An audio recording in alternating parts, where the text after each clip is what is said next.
Hello everyone, welcome to my YouTube channel. Today we are going to discuss about Hurwitz polynomial. First of all, I would like to discuss some concept of transfer function and stability. So transfer function is basically an equation relating to the output and input of a system. So it can be of the form an is raised to n plus an minus 1 is raised to n, that is polynomial in the numerator as well as denominator. So in order to understand the concept of stability of a transfer function, we have to consider three factors, like the denominator's degree should be greater than the degree of the numerator, and it should not have multiple poles on the j omega axis. J omega axis means in our S plane there is s axis and j omega axis, and should not have multiple poles. It majorly means that there should not be double pole or more than one pole in the j omega axis. Then there should not be any poles on the right half of the S plane. That is, when poles come to the right half of the S plane, a system becomes unstable. So that's the main criteria that we have discussed in case of stability of a system. Now we will move to the Hurwitz polynomial. Hurwitz polynomial is basically a polynomial who has its poles on the negative, like left half of the S-plane. That is, they are stable. They are basically normal polynomials, but they have poles. They have poles on the negative half of the S-plane. Sorry, this is like their S will be either 0 or negative. So some conditions are to be satisfied for a polynomial to become a Hurwitz polynomial. One is P of S is real if S is real. The other one is roots of P of S have real parts with an either negative or 0. That is, S will be either 0 or negative. That's it. Next we will move on to identifying Hurwitz polynomial. Identifying Hurwitz polynomial.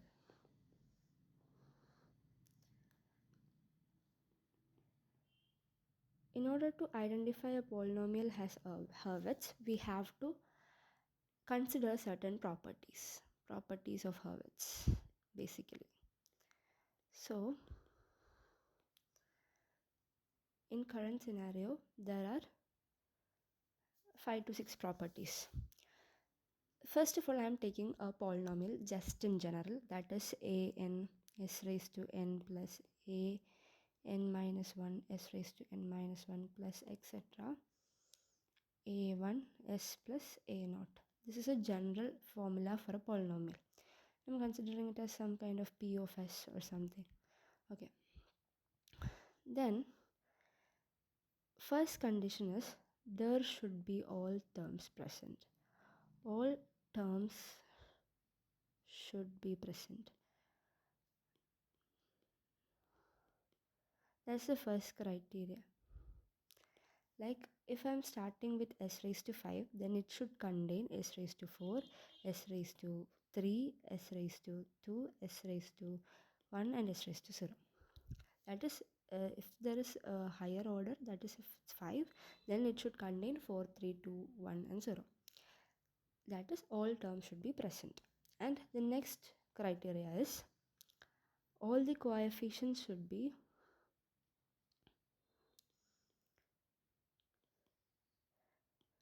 positive. That is in case of the P of S that we have mentioned, I would write an minus 1 etc. a1 a0 all will be positive. Okay, that's the major criteria. Then we could say, as we have said earlier, all terms should be present, but there could be one criteria that there are only even terms or odd terms are present on, like only even or odd terms are present. That is, for example, as we said earlier, in case of polynomial 3s raised to 5 plus 2s raised to 4 plus 3s raised to 3 plus 2s square plus 3s plus 1. Here all the terms are present, but there are some polynomials having even terms or odd terms only. In case of even terms, 2s raised to 4 plus 3s square plus 1. Next, odd terms, I would say another polynomial, even polynomial and odd polynomial. So in this case, I would say it would be 3s raised to 5, 2s raised to 3 and 2s, like only odd powers and even powers. Okay, this is what we have dealt until now. Okay, that is all terms should be present and all coefficients should be positive. And the third criteria, only even or only odd terms can be present. The third criteria, that is we get a polynomial as p of s is equal to the one that we got earlier. That is, yeah, I'm considering this one, this polynomial. I'm considering this one. If I'm considering that one, then I could take it as n of s plus m of s. That is even and odd. Like it could be a sum of even terms plus odd terms. So from that equation I could write even terms, that is n of s.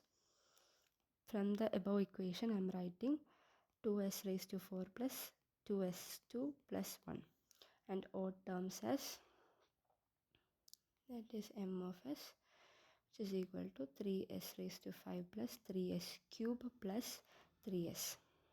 Okay.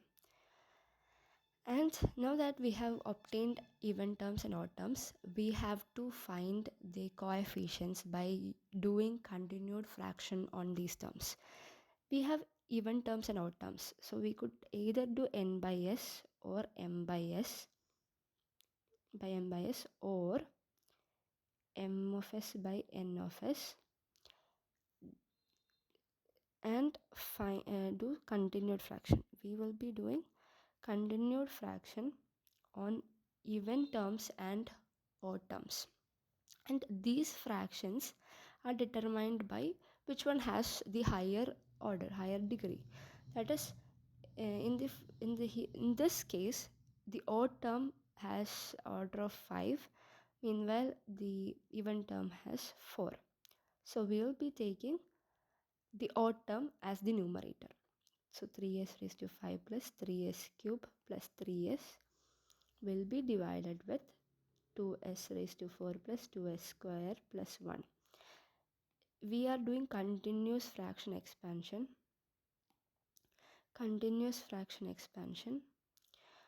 So that is like another whole topic I'll discuss later. I'll discuss as I proceed in doing the problem of Hurwitz polynomial. So in doing the continuous fraction, we'll get some coefficients as their answers. Like if I'm dividing this like this, and I'll be getting coefficients q1 and 1 by q2. It will continue to grow.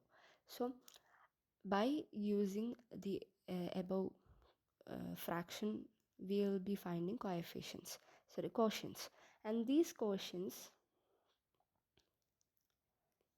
has to be positive. Then only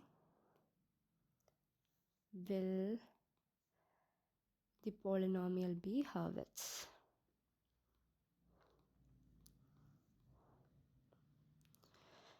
So if we continually divide these two terms, then and we get quotients, which will be equal to the quotients. Number of quotients will be equal to the number of highest order. Okay, highest power, I would say. Highest power.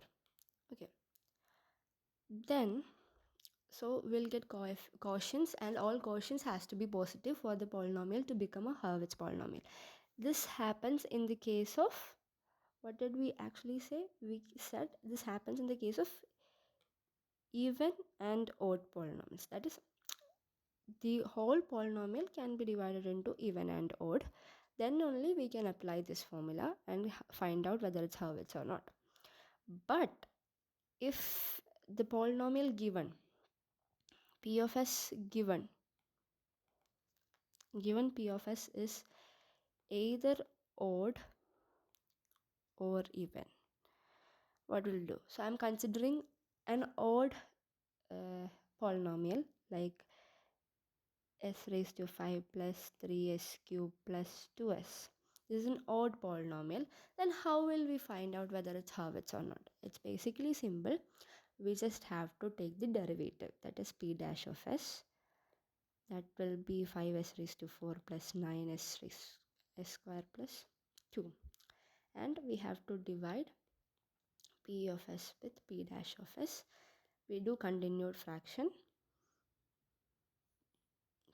expansion, and the subsequent coefficients must be positive. If the coefficients are positive, we could say the polynomial is Hurwitz. Then p of s is Hurwitz. These are the basic properties of Hurwitz polynomial. So we have basically discussed at least 5 or 6 properties. We'll start with the first property, that is all terms should be present, then all coefficients should be positive, and all terms should be present, all coefficients should be positive. The whole terms can be divided into positive and odd and even. Then also we could do all terms can be divided into odd and even, and also Hurwitz polynomial can be all terms can be even, or the all terms can be odd. And we have learned how to solve a complete polynomial as well as even or odd polynomial. Then there is one more property for Hurwitz, that is for even or odd polynomials, the roots must be on the j omega axis. That is നമ്മുടെ s പ്ലെയിനും j omega axis പറയുമ്പോൾ ഇവിടെ, that is the root should be on j omega axis. So these are the 5 properties of Hurwitz polynomial. So that's all for today. Thank you.